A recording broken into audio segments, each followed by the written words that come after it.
9070XT 呢，因为性价比相对较高的原因，目前呢市场上很火。因此呢，如何给它搭配 CPU 成为了大家纠结的问题。那今天这期视频呢，主要面向手头拮据的学生朋友，我选了4颗你可能正在考虑的 CPU 进行一个测试。那这里呢，我想重点提一下 8400F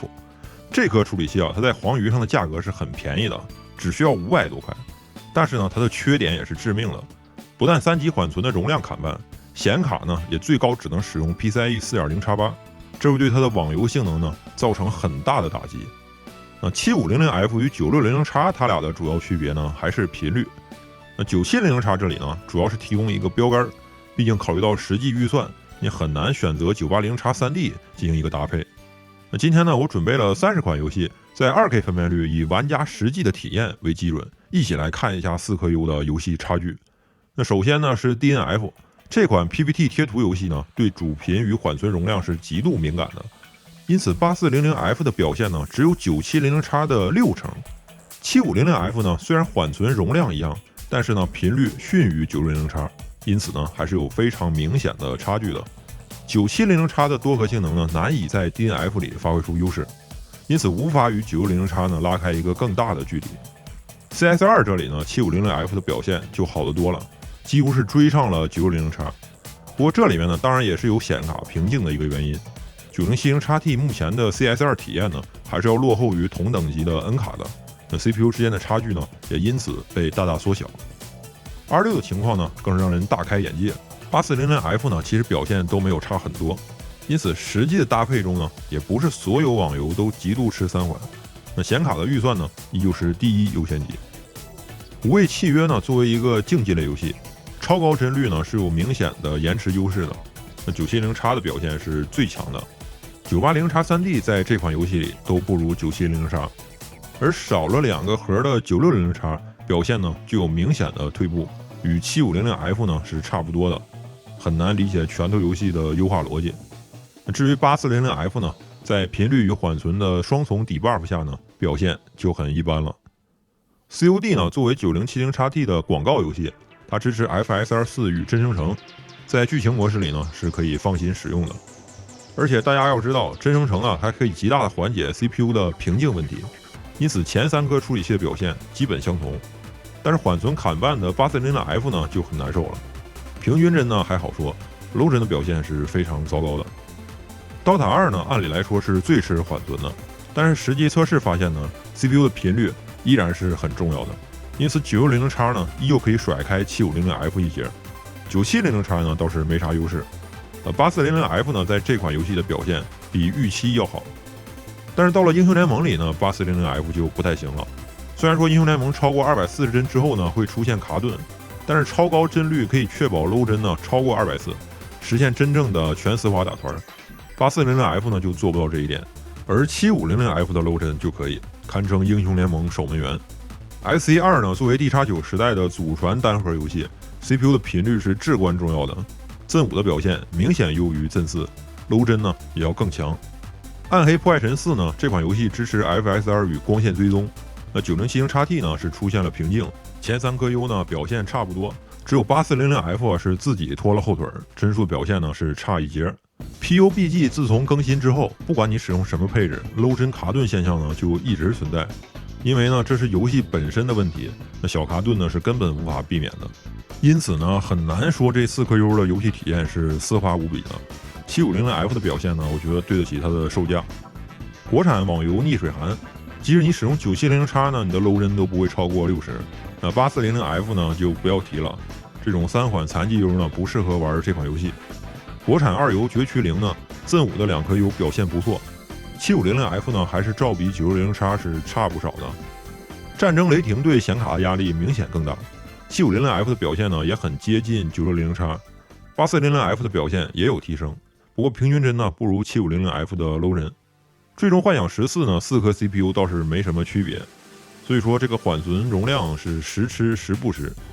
接下来呢我们看一些战争模拟类游戏。奇坎2呢对 CPU 的压力是很大的，7500F 的表现堪称优异，十分接近 960X。那在这种游戏中呢，缓存的作用被大大削弱， 970X 的表现就很一般了。原则上呢应该会有更强的多核性能，但是反映到实际游戏中呢，收益比预期要低。全面战争战锤3呢，相对来说 970X 的优势就非常明显了。不过 7500F 呢依旧表现值得肯定，它是紧紧的贴着 960X。城市天际线2的模拟速度呢非常考验 CPU 的多核能力， 970X 的优势很大。8400F 呢因为无需担心缓存的问题，表现呢与 7500F 一致。古墓丽影暗影呢，即便开启 XeSS 的平衡画质，显卡呢依旧出现了瓶颈，游戏的优化是非常好的。那 8400F 的表现呢也还是可以接受的。极限竞速地平线5则是更进一步，前3颗 CPU 的表现一致， 8400F 呢主要是 low 帧的表现差点意思。F124 呢是最抠门的一集，EA 呢认为我白嫖了他们的游戏，于是呢我宣布从今以后侦探频道立即删除 F1系列的测试。那这款游戏呢现在也是有光追的，所以说呢其实表现大家都差不多，大家看看就行了。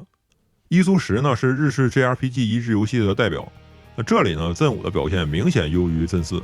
因为这类游戏对显卡的压力都是非常小的，基本上都是靠 CPU 驱动高帧。960X 呢拉开了明显的差距。僵尸世界大战是属于一个多单位的射击游戏，结果来看呢，缓存容量似乎是影响有限的，更重要的还是核心频率，因此 7500F 还是比 960X 要低一些。遗迹2呢可能是近年来优化最垃圾的一批游戏，那开启真人城之后呢，各个 CPU 之间的差距都这么明显，那只能说我幸亏我不玩这个游戏。960X 的表现呢基本看齐 970X。孤岛惊魂6呢支持非常基础的光线追踪，那这个负载呢对于 9070XT 来说呢已经是属于小 case 了，因此呢差距主要还是来自于 CPU 的自身。Zen 5的表现呢要优于Zen 4。看门狗军团的光线追踪压力呢明显要高很多呀，那这里呢 9070XT 是顶不住了， CPU 呢只在 low 帧上有个位数的差异，体验呢基本一致。怪物猎人荒野呢支持真生成，因此更多时候呢瓶颈在显卡上， CPU 的差距被缩小了。7500F 呢可以确保 low 帧是高于60的。霍格沃斯之遗呢Zen 4的表现很明显落后于Zen 5，因为有 FSR 的缘故呢，即便是单机游戏开启光线追踪，那 CPU 之间呢其实是亦有差距的。赛博朋克2077呢我没有开路径追踪，那个呢目前 A 卡还是 hold 不住的，我开启了是超级档位的光追。那即便是这样呢，帧数表现其实也是差不多的， 8400F 只是略微差一点罢了。最后的话呢是黑神话悟空，这款游戏呢我开启了中等画质的全景追踪，最后呢是除了 8400F 明显掉队之外呢，其余 CPU 是表现一致的。 OK， 在平均帧的性能方面，实际搭配下呢 960X 与 970X 的差距是非常小的，那 7500F 呢与 960X 的差距呢则是要稍微偏大一些。那 8400F 呢是因为它砍了一半的缓存，你现在看到这个结果呢是因为有单机游戏平均了，所以说它的实际的网游表现会比这个更糟糕，只能说它卖500块钱呢还是有原因的。那1% low 帧方面呢，每个 CPU 相比 970X 来说呢都略微退步了一点，因为 low 帧呢对 CPU 的缓存与频率都有要求，那越是低端处理器呢这些参数往往就越弱。那再来看一下游戏时的功耗，9796两兄弟基本上是顶着88瓦的帽子在跑，那 7500F 呢则是平均70瓦。8400F 呢因为它的频率更低，而且缓存砍半了，它可以节省大量的功耗，只有57瓦，因此呢就单纯的能耗比来说呢 8400F 肯定是最强的。不过难蹦的是呢 970X 呀，它因为它的体质更好，那相同功耗下呢提供了比 9600X 更强的性能，它的能耗比表现呢是要优于 960X 的，这是很多观众朋友估计是没想到的。